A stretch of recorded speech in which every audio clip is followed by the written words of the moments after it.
Okay, so this is a demo video of the real-time time domain visualizer using Python and PyAudio. So as you can see here, the code is relatively short, and I am importing the PyAudio library and the matplotlib for the visualization and NumPy as well. So we are initially giving some parameters like the frame length, which is the chunk, and the duration, which I am planning to plot the audio file, the format, the number of channels and sampling rate.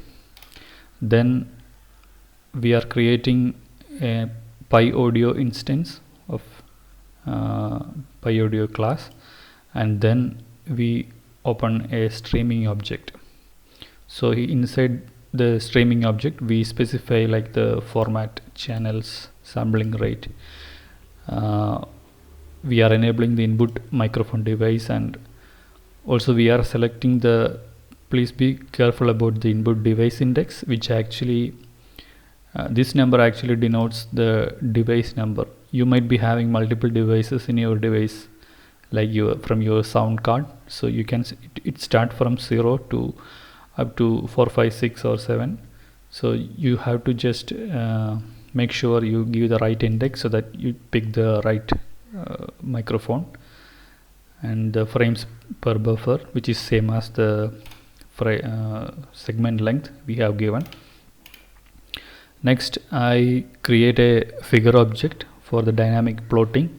So I have given some preset size for the x and y axis length. Also, I just plot a random number, a random stream, just for initializing the object.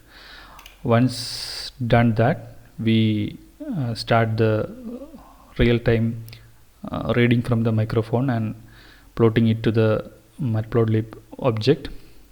So we just use this stream.read command, and then actually the file or the data we are reading from the stream object would be not the floating type. So to convert that to floating type, we use the numpy from buffer function, and once we have got the data, we plot or pass that information to the figure object.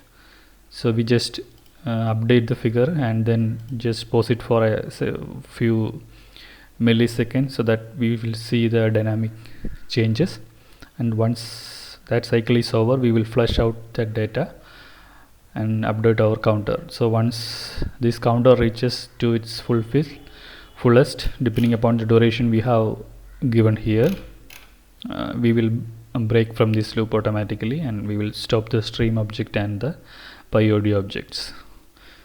So that's the workflow of this code, and let's try to run it. So I have already installed the dependencies like NumPy, matplotlib and PyAudio in this virtual environment and activated it.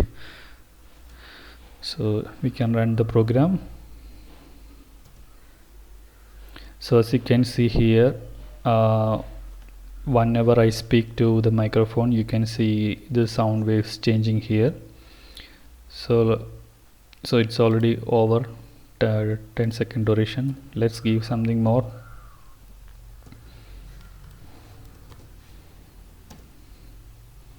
See again, now we can see the dynamic changes. We can give some familiar sounds and see the familiar waveforms. As you can see here, it's a sinusoidal like sound. So if I whistle, I can see that change here, and the setting is pretty good. It's quite real time and very dynamic. So that's a good example, I think. Hope this is useful.